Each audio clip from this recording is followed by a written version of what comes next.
নমস্কার বন্ধুরা, মুনমুনের পাঠক্রমে সকলকে স্বাগত। আজ আমার রান্নাঘরে বানানো হবে শীতকালে সকলের পছন্দের একটা রেসিপি, বেগুন পোড়া। তবে আজকের বেগুন পোড়া রেসিপির ভিডিওটি আমি বানাইনি, আমার বোন আর বোনের শাশুড়ি মিলে অন্যরকমভাবে বানিয়েছে। তাই আমিও শিখবো, চলুন আপনারাও শিখে নেবেন।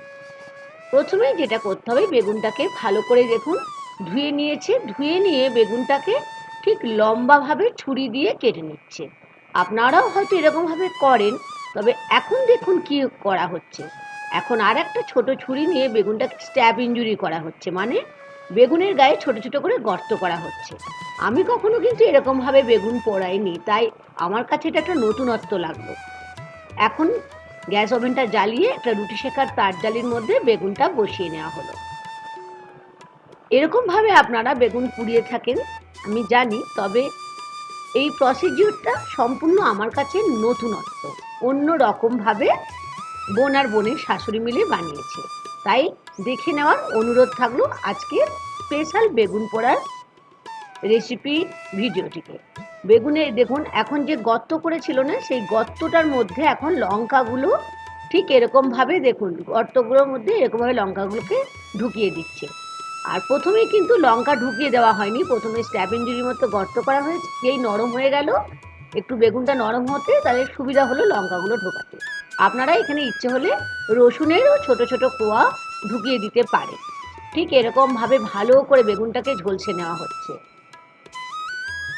দেখেছেন, হাত দিয়েও দেখছে। আমি বাবা হাত দিতে পারি না, এত গরম বেগুন। কিন্তু আজকের রেসিপি বললাম না, রেসিপির ভিডিও সম্পূর্ণ নতুন রকম। এখন গ্যাস ওভেনটাকে বন্ধ করে বেগুনটাকে যেটা পোড়ানো হয়েছিল একটা ট্রের মধ্যে রাখা হয়েছে। এখন দেখে নিন কেমনভাবে বেগুনটাকে পরিষ্কার করা হবে। আর দেখে নিন, দেখিয়ে দেওয়া হচ্ছে মাঝখানে দেখেছেন কীরকম গর্ত করে যেগুলো হয়েছিল, লঙ্কাগুলো কিন্তু দেখিয়ে দিচ্ছে লঙ্কাটা পুরো সেদ্ধ হয়ে গেছে। দেখেছেন কি সুন্দর লঙ্কাগুলো সেদ্ধ হয়ে গেছে। আর রসুন দিলেও কিন্তু ঠিক এরকমই সেদ্ধ হয়ে যাবে। এখন বেগুনটাকে যে পোড়ানো হয়েছিল খোসাটাকে গরম অবস্থাতে পরিষ্কার করে নেওয়া হচ্ছে। কেমন লাগছে আজকের শীতের বেগুন পোড়ার ভিডিও নতুন পদ্ধতিতে? আমি জানি আপনাদের নিশ্চয়ই ভালো লাগছে। আর আমার বোনের শাশুড়ি আর বোন মিলে কিন্তু এটা করছে। বেগুনটা দেখেছেন পুরো পরিষ্কার করে একটা প্লেটের মধ্যে নিয়ে নেওয়া হলো। এখন বেগুনের বোটাটা ফেলে দিয়ে, খুবই গরম তাই আস্তে আস্তে বেগুনটাকে হাত দিয়ে খানিকটা, দেখেছেন হাত দিয়ে কেমন চারদিকে প্লেটে ছড়িয়ে দেওয়া হচ্ছে। আর লঙ্কাগুলো যেগুলো সেদ্ধ হয়ে গেছে সেগুলোকে ডলে ডলে বেশ ভালো করে কয়েকটা লঙ্কা বেগুন যেটা পোড়ানো হয়েছে তার সঙ্গে মেখে নেওয়া হচ্ছে। আমার তো দেখেই জিভে জল আসছে, মনে হচ্ছে কখন গরম গরম রুটি, তার সাথে যদি থাকে শীতের খেজুর গুড়, তাহলে তো কোনো কথাই নেই। এরপরে আমরা চলে যাব পরবর্তী স্টেপে। বেগুন পোড়ানো তো হয়ে গেল। এখন আমরা একটা মাঝারি সাইজের পেঁয়াজ, 5 থেকে 6টা রসুনের কোয়া, ধনেপাতা আর হাফ চামচের মতো জিরে আর শুকনো লঙ্কা একটা নিয়েছি। এখন গ্যাস ওভেন জ্বালিয়ে দিলাম। গ্যাস ওভেনটা জ্বালিয়ে দিয়ে পর সর্ষের তেল 2 চামচ নিয়ে নিয়েছে আমার বোন। এখন করছে আমার বোন প্রসিডিওরটা, এর আগে শাশুড়ি করলো, বোনের শাশুড়ি। গরম তেলটা হওয়ার পরে দিয়ে দিল একটা শুকনো লঙ্কা ফাটিয়ে, আর যে হাফ চামচ জিরে নেওয়া হয়েছিল সেটা দেওয়া হলো। খুব সুন্দর এখন কিন্তু একটা জিরে শুকনো লঙ্কার গন্ধ উঠছে।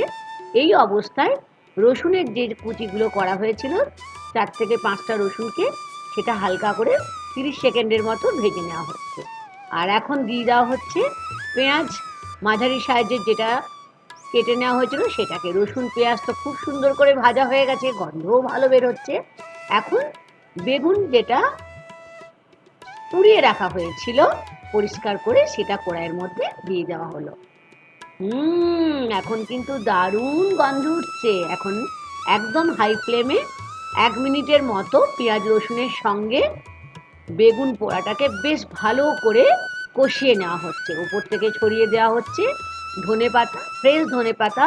আর ধনেপাতাটাও কিন্তু বোনের বাগানের ধনেপাতা, সুতরাং স্বাদ তো অবশ্যই বেশি হবেই। আর স্বাদ মতো দেওয়া হচ্ছে লবণ। লবণ কিন্তু অবশ্যই আপনারা নিজেদের স্বাদ মতো নিয়ে নেবেন। এখন লবণটা দিয়েও 30 থেকে 40 সেকেন্ডের মতো কষিয়ে নেওয়া হলো। কেমন লাগছে আজকের ভিডিও আমি জানি আপনাদের ভীষণই ভালো লাগছে। আর একদম শেষে নেওয়া হয়েছে একটা ছোট্ট সাইজের টমেটো।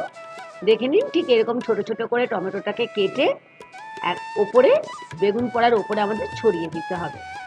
এটা কিন্তু টমেটো দিয়ে বেশিক্ষণ নাড়া চলবে না, জাস্ট 30 সেকেন্ডের মতো মিশিয়ে দিলেই হবে, কারণ আমরা যখন রুটির সঙ্গে বেগুন পোড়াটা খাবো তখন যেন কাঁচা টমেটোর ভাবটা থাকে, টমেটো যেন একদম ঘেঁটে না যায়। তাই বললাম না, আজকে নতুন স্বাদের নতুনভাবে আজ বেগুন পোড়ার রেসিপি আমরা শিখে নিলাম, তাও শিখলাম আমার বোন আর বোনের শাশুড়ির থেকে। আশা করি আজকের রেসিপি আপনাদের ভীষণ ভীষণ ভালো লেগেছে। ভালো লাগলে লাইক আর শেয়ার করতে ভুলবেন না বন্ধুরা। অবশ্যই আমাকে জানাবেন কারা কারা এরকমভাবে বাড়িতে বেগুন পোড়া করে থাকেন, শীতের বেগুন পোড়া। আজ এই পর্যন্ত, থ্যাংক ইউ।